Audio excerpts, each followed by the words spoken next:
Satu persatu teman akan hilang seiring berjalannya kehidupan. Bukan karena kita tidak setia kawan, namun karena waktu yang akan memisahkan.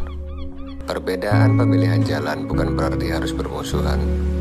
Teruntuk semua teman-teman lamaku, selamat berjuang kawan. Sukses selalu untuk kalian. Jika memang jalannya saling berpapasan, kita pasti akan jalan beriringan.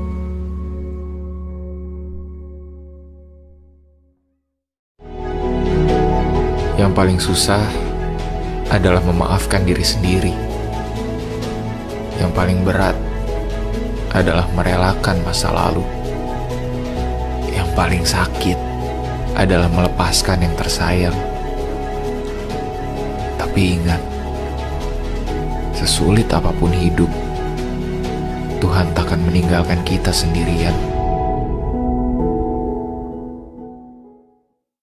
Hati-hati, jangan sampai pada ketuker antara ujian, azab, dan istidraj. Ujian itu musibah yang datang meskipun kamu rajin beribadah. Tujuannya untuk menguji istiqomahnya kamu dalam ibadah. Kalau azab, musibah yang datang ketika kamu sering berbuat maksiat atau sering meninggalkan kewajiban ibadah. Tujuannya untuk memberikan peringatan kepadamu agar selalu menunaikan hak-hak Allah. Sedangkan istidraj, ketika seseorang tidak pernah sholat, tidak pernah zakat, tidak pernah puasa, namun rizkinya berlimpah, sehat secara jasmani dan urusannya lancar.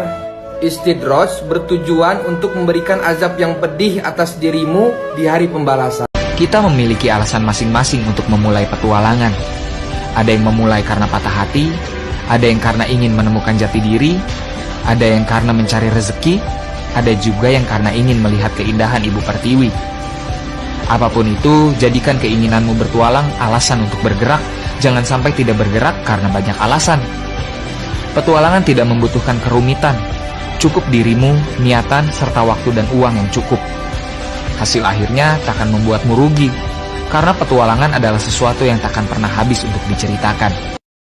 Lebih baik kita berkeringat hari ini daripada kita harus bercucuran air mata di masa depan. Dia yang gagal memeras keringatnya di masa muda harus bersiap mengeluarkan air mata lebih banyak di masa tuanya.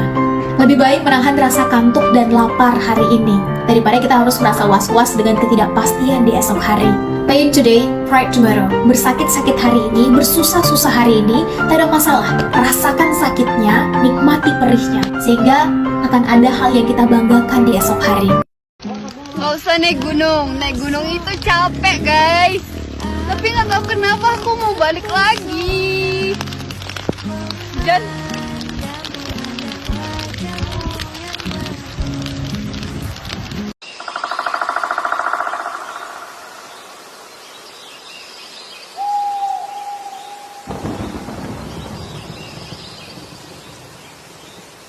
pernah nggak kalian perhatiin? Kenapa kalau dua orang pasangan yang lagi marah, yang lagi berdebat, itu meskipun jaraknya dekat, suara mereka membesar ketika marah? Kenapa? Karena meskipun jaraknya dekat, hati mereka saat itu sedang jauh. Tapi kenapa kalau orang lagi jatuh cinta, meskipun jaraknya jauh, lagi teleponan misalkan jarak jauh, tapi suara pelan pun mereka bisa dengar? Kenapa? Karena saat itu hati mereka lagi dekat. Jadi bukan jarak yang menentukan, tapi hati. BBM naik tinggi, susu tak terbeli, orang pintar tarik subsidi, anak kami kurang gizi. 4 doa jangan sampai terlepas buat anak kita. Kalau kita mau mendoakan anak, jangan lepas dari 4 doa. Yang pertama, doakan supaya anak kita barokah. Yang kedua, doakan supaya anak kita menjadi anak yang dijaga oleh Allah Subhanahu wa taala. Yang ketiga, doa supaya anak kita tidak membahayakan orang dan tidak dibahayakan oleh orang. Dan doa yang keempat, doakan anak kita supaya anak kita menjadi anak yang berbakti kepada orang tua.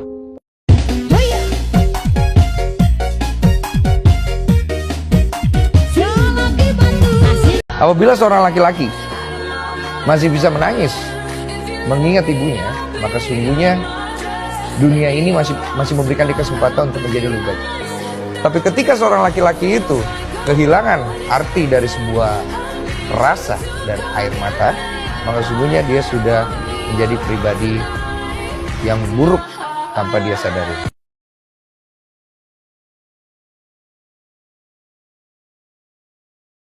Kebayang nggak sih seorang ayah ketika satu titik dalam hidup dia harus menjabat tangan seorang anak laki-laki yang mungkin dia juga nggak kenal 100%, yang mungkin juga anaknya baru kenalan, lalu kemudian untuk menyerahkan anaknya yang sudah dia urus seumur hidup dia, lalu kemudian dia nggak tahu dalam pikiran dia, yang berkecamuk dalam pikiran dia adalah apakah anak laki-laki ini bisa memperlakukan anak perempuan saya minimal seperti saya memperlakukan dia. Itu dalam benak setiap ayah yang menikahkan anak. Apakah orang ini mampu untuk kemudian menjaga anak saya seperti saya menjaga dia? Tidak main tangan pada dia, nggak menyakiti dia, nggak membuat dia nangis sebagaimana saya sudah jaga dia. Mengusahakan yang terbaik bagi anak ini, memberikan segala sesuatu yang dia maksimal pada anak saya ini. Mampu nggak anak ini melakukan minimal kayak saya?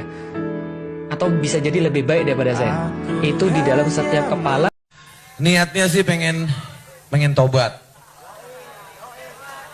pengen lurus, pengen jadi orang baik.